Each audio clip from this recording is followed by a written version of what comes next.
Hello fellow Aquascapers, welcome back to the channel.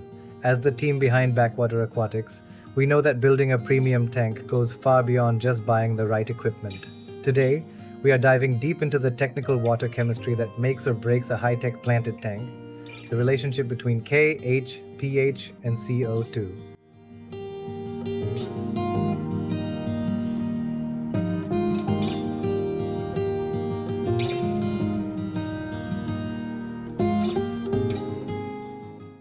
Let us start with the core chemistry.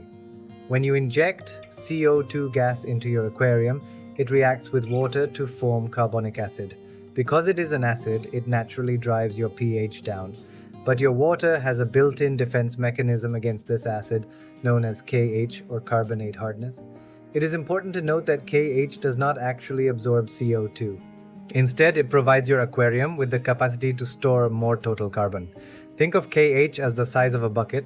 When you inject CO2, you're adding carbon to the water. A higher KH means your tank has a much larger bucket to hold this carbon, converting it and storing it primarily as bicarbonates, without causing a massive sudden shift in your pH. If your KH is too low, your bucket is tiny. Injecting even a small amount of CO2 overflows the system's buffering capacity, resulting in a rapid and dangerous pH crash. This sudden crash is highly lethal to sensitive fish, shrimp, and even your tank's beneficial bacteria. To understand how this goes wrong dynamically, let us look at a common hardscape choice: Seiryu stone. Seiryu stone is beautiful, but it is rich in calcium carbonate. When you inject CO2 and your water becomes slightly acidic, it slowly dissolves the Seiryu stone. This constantly releases more carbonates into your water, actively raising your KH week by week. Because your KH bucket is getting bigger and bigger, it requires more and more gas to drop the pH.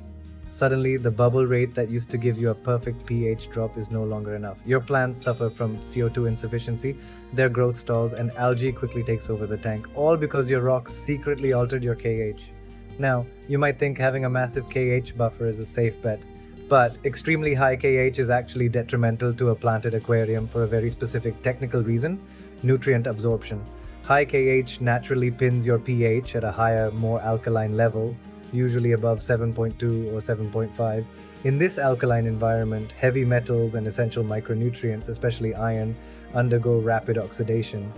They essentially lock up and become completely unavailable to your aquatic plants. You could be dosing the most expensive liquid fertilizers every single day, but in a high KH and high pH tank, your plants will still slowly starve, leading to pale, yellowing leaves. This is exactly why advanced aquascapers target a very specific sweet spot: 2.5 to 3 DKH. Yes, 2.5 to 3 DKH is the golden ratio. At this exact level, you have just enough carbonate capacity to prevent a lethal pH crash. But the bucket is small enough that you can easily push your pH down to a slightly acidic 6.4 or 6.6 without wasting massive amounts of CO2 gas. In this slightly acidic range, iron and other micronutrients remain fully dissolved and highly available for rapid root and leaf absorption. Mastering your KH is the ultimate key to unlocking vibrant colors and dense growth in your aquascape. Test your source water, understand your hardscape, and maintain that 2.5 to 3 DKH sweet spot. Thank you for watching. Keep your water clean, keep your scissors sharp, and happy aquascaping.